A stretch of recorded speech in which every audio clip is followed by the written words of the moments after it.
The T20 World Cup is well and truly over now. We are almost done with the World Cup fever, but there is still a bit of hangover. And today I have someone very special with me on this discussion. I have Nepal's head coach Monty Desai. Let us welcome him first of all. Hello, sir. How are you doing? I'm good, Bansal. How are you? Thanks for inviting me. Thanks for talking to us. A very interesting times for Nepal cricket. This so very less people would know that Nepal made their debut in the T20 World Cup in 2014, but they made their comeback at the World Stage almost after 10 years in current year's World Cup. So how do you look at Nepal's World Cup campaign this year, and how do you see the Nepal cricket that has come forward in last 10 years? Yeah, you rightly said so. I obviously had followed Nepal since 2012. So, I pretty much was happy when they had qualified in 2014 as well.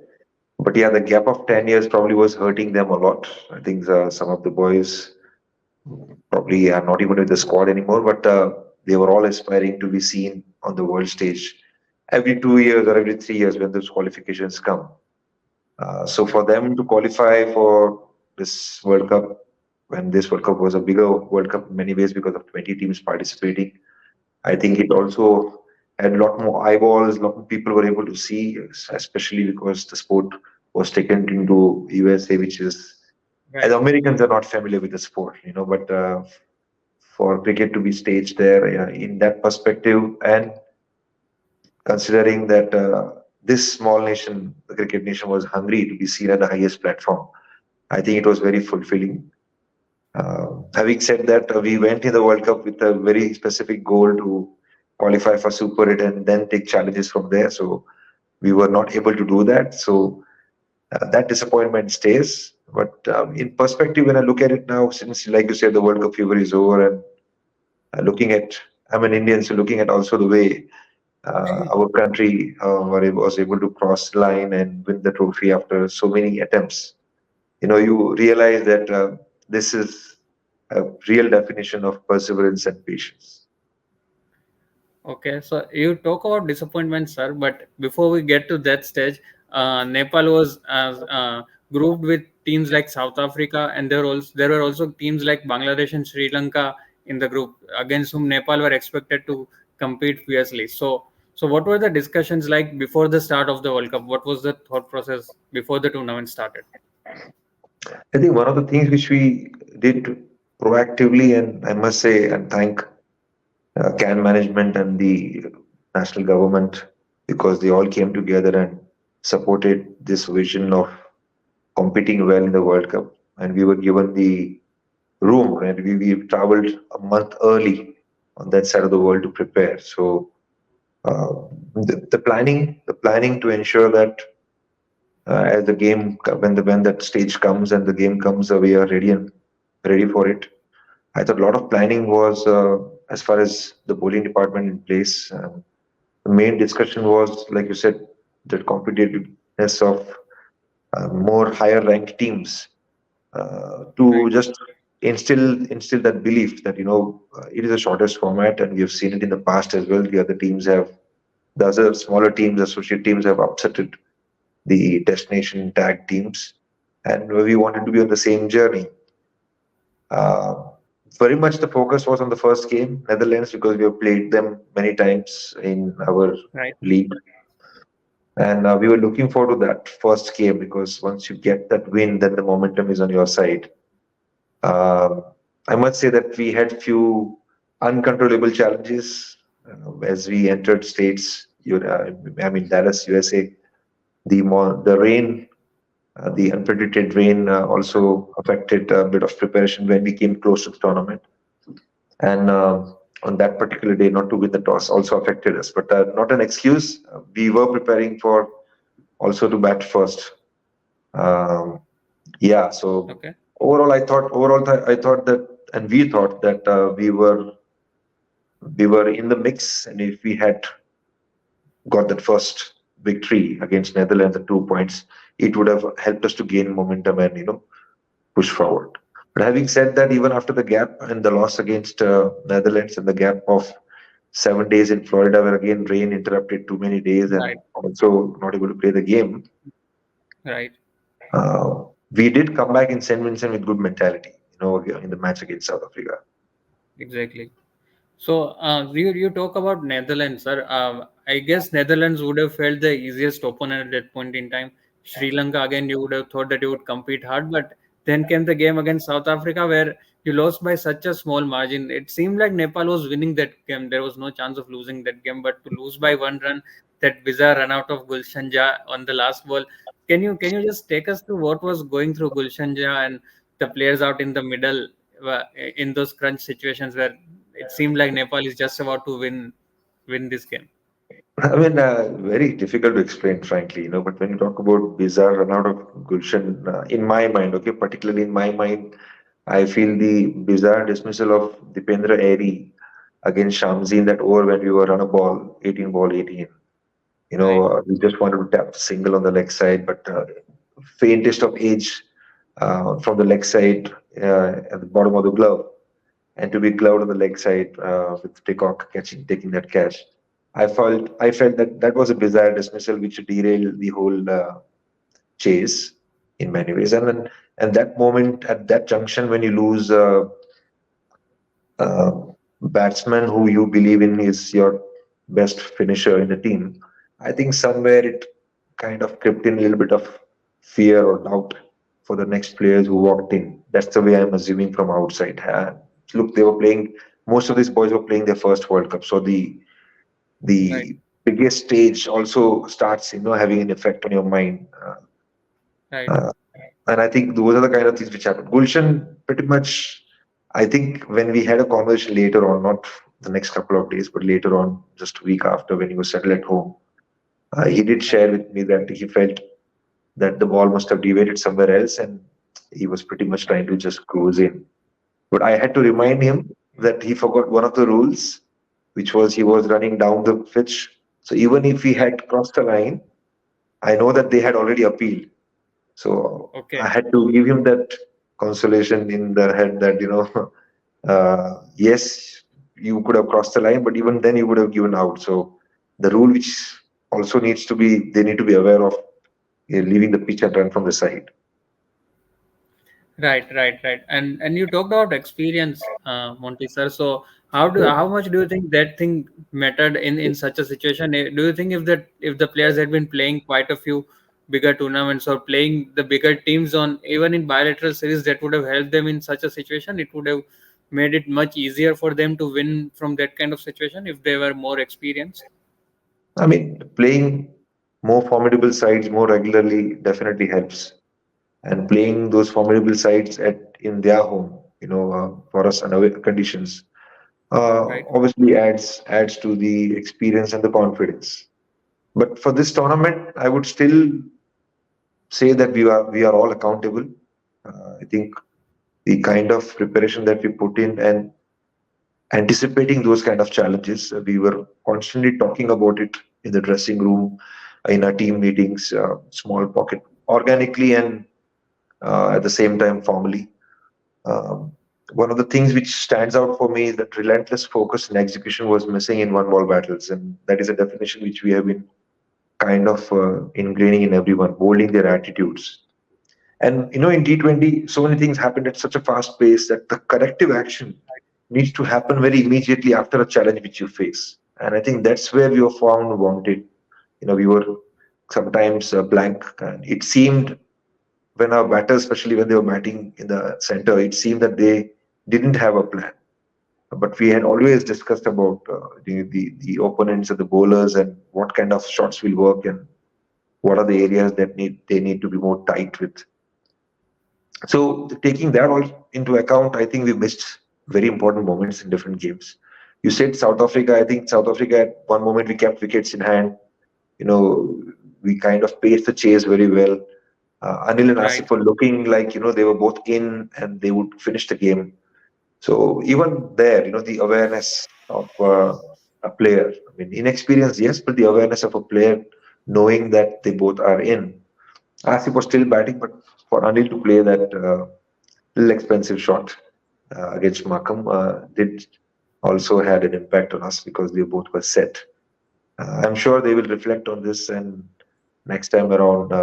make it even better for themselves and put an effort which they are proud of and then nation is proud of. Yeah, quite a kind of heartbreak there because my mind was already running that Nepal have a very good chance of qualifying to the Super 8 here. They beat South Africa. They are beating South Africa. They will get a big confidence to beat Bangladesh in the next game, and then they might end up in the Super 8. So, but after that loss, what was the conversation in the dressing room like? Uh, Losing such a close game. Yeah, I mean, when you said the mind started going forward, I think that's the other thing which we try to always remind them that staying in present is the most important thing, and it's not an easy thing. And you need to find Right, tools to ensure that you remain in present. We are all humans. Happens to me as well at times. But it doesn't help. Ifs and buts and thinking about that doesn't help. But when you talk about what was the talk in the dressing room after that difficult loss, in terms of what we could have scripted as part of the history, it was right, not easy to swallow, and not easy to manage emotions. But we very much deliberated together that let us think that we have crossed the line and keep our energy up, because passion brings in energy, and if you want to define your passion, that's the way you define your passion, even if the results have not gone in your favor. And again, one half of the game against Bangladesh, we put up the show, and I thought that when we halfway mark in the dressing room, we were up for it. We wanted to cross the line because we wanted to leave a message.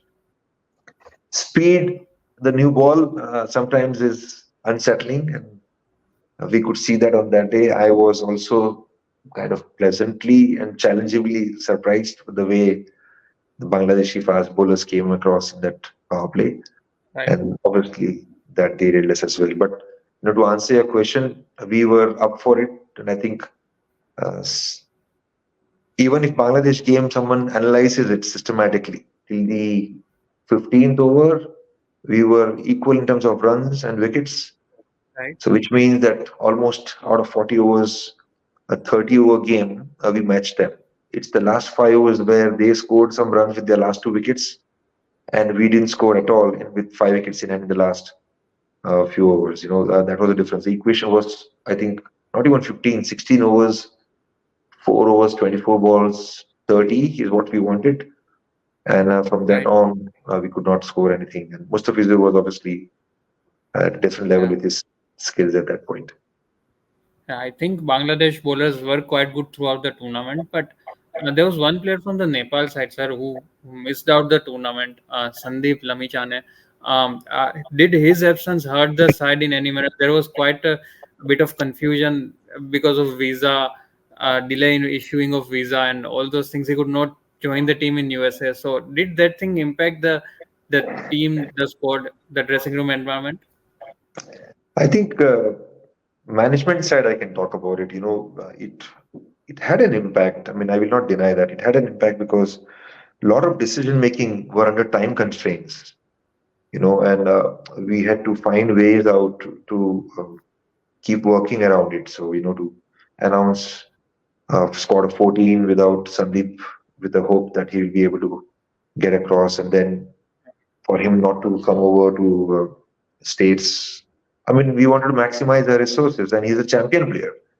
So to Yeah, have him in the playing 11 from game one makes a difference, because his experience of playing on that side of the world, he's a senior pro in the team. What he speaks in the dressing room also has an impact. So not having him right from the start, forget the World Cup. I think not having him right from the start of build up for the World Cup also had an impact. So but we had to wait. We had to wait for the legalities in place, and that was not right. in our control. So unfortunate, very unfortunate, but none of us can control that. I know that the CAN management did their best. We know that ICC also pretty much supported the right calls, which were done professionally and legally. It Right. was something which was in nobody's hand, so we had to live with it. Right, quite an unfortunate incident there, but still an interesting campaign for Nepal there.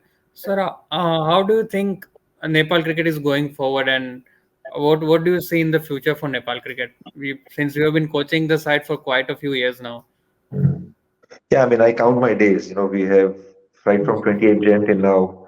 Every day I have tried to live certain moments and, kind of make my notes as part of my story. And I believe in story building, the narratives. So when you talk about it, I think the cherished belief, the deep belief is still there with me and with the unit and with other leaders who support us. I haven't gone back to Nepal, so I don't know the other things. Uh, but in terms of the future for Nepal cricket is very bright. I think they've shown consistently that they can at least compete. In all the three games, we didn't cross the line. But many cricket experts who have also kind of sent me a message on a personal note and or whatever I've heard on air and in different online platforms and channels, they pretty much have acknowledged that this team can compete. Batting with the associate team is always going to be a challenge because of the environment that you come in. So in future, one of the things which I'm looking forward to is to have a lot more professional grounds. I mean, professionals who come in and build a good ground. Correct way to say that. We have certain pitches that we bat on, but if we can have the pitches laid down as per the international standard with Pavada grass, scientifically proven about the lateral movement and other things. Again, I'm not an expert, but the surfaces which can challenge you a little more.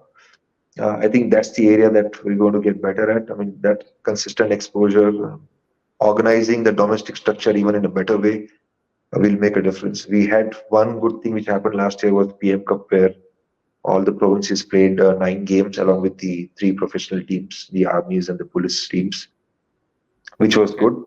I think white ball cricket is where most of the associate teams survive. So currently, even we will have to do that. But long-term future, I do feel that with all the neighboring countries having test nation status, they all have destination status. So one small country which is left around them is Nepal. So Right. with everyone's support, it will make a difference. I've been saying this, I've been vocal about this for a while now. It's purely love for the game. And, their fan base is huge. Um I think the youngsters taking up cricket is increasing with the kind of uh, cricket which the young teams have played over the last 15 months. They have obviously played some of the better known tournaments and have retained their ODI status, which they also speak about sometimes. I think uh, everyone needs to participate, and hopefully, we'll see them a lot more at the highest level. Quite right there, Montisar, as you say that Nepal is the only country within the subcontinent which is yet to gain that test status. But and I Mhm. believe with the support of boards like BCCI and some of the other neighboring boards, Nepal will rise up the ranks in the coming years. But since you are also an Indian, Montisar, it will be wrong to finish this conversation without talking about the Indian team's T20 World Cup win. So, how happy are you with the Indian team's win, sir? Almost a World Cup after 13 years, an ICC trophy after 11 years. So, how happy were you with this win? Well, professionally, having worked with Nepal, that disappointment on one side, and fingers crossed, like you said, that hopefully all the neighboring countries will support them. But yes, I mean, born in India, have lived the dreams as a child, as a youngster.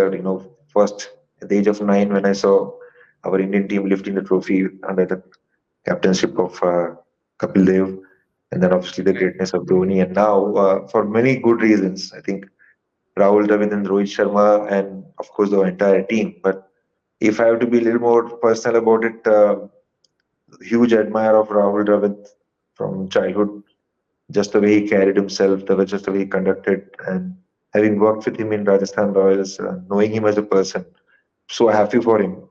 So I was so thrilled to see that we were able to win the cup under his coaching leadership. And Right. alongside, of course, cannot miss out on Rohit as well. I've seen Rohit Sharma very closely from young days under the school that he was playing and coach Dinesh Lad. I remember one game when I had umpired and he had picked up 5 wickets as an off spinner. Okay, and Oh, then interesting. to see him in the same club, Payade Sports Club, where I used to coach as well as an assistant to someone else.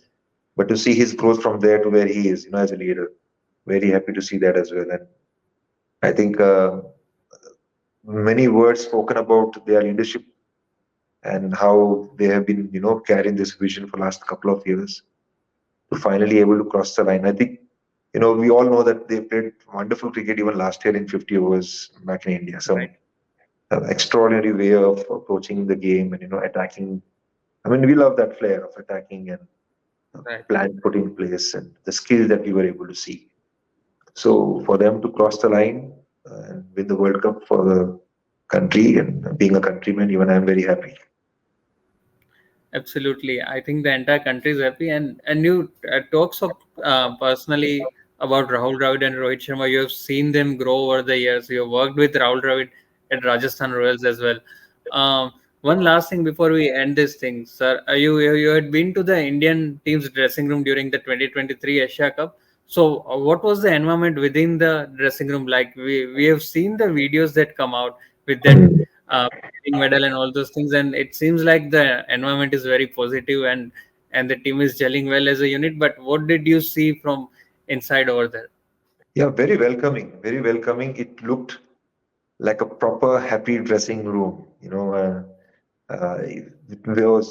well connected to the philosophy which I keep sharing with the teams that I go. And they welcomed our team, and to see the dressing room right now, the medal ceremonies which happen with Dilip, in right, so vocal, so motivating to people. It connects even now to us. At that point, Right. at that point, the players were actually at awe. I mean, some of our players also shared how professionally they also approach certain things. Like some of them were observing Virat, and Virat was packing his own bag, putting his stuff in place, and they were saying that no, he's so much caring about that space.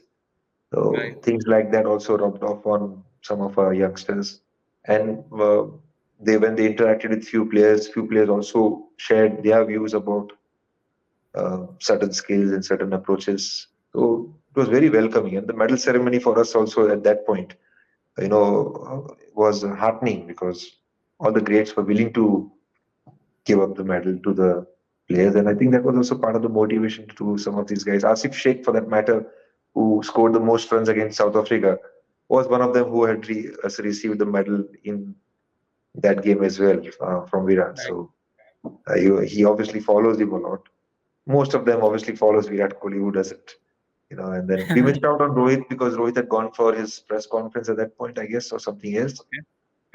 But then Hardik had given medal to Som, and then Rahul Dravid himself gave one medal to Okay. our one of the Dipendra, other players. So all that was good. Okay. Okay. Quite an interesting incident that you shared with us, Monty sir. Thanks a lot for joining Cricket Next for this amazing conversation. I hope you carry on well with the Nepal cricket team and the team goes forward under your coaching leadership. Thanks a lot for joining with us. Thanks, Mansur, for having me. And the world cricket needs a lot of good stories. So thank you for allowing some of the stories to be shared here on this platform. Thank you. Thank you, sir.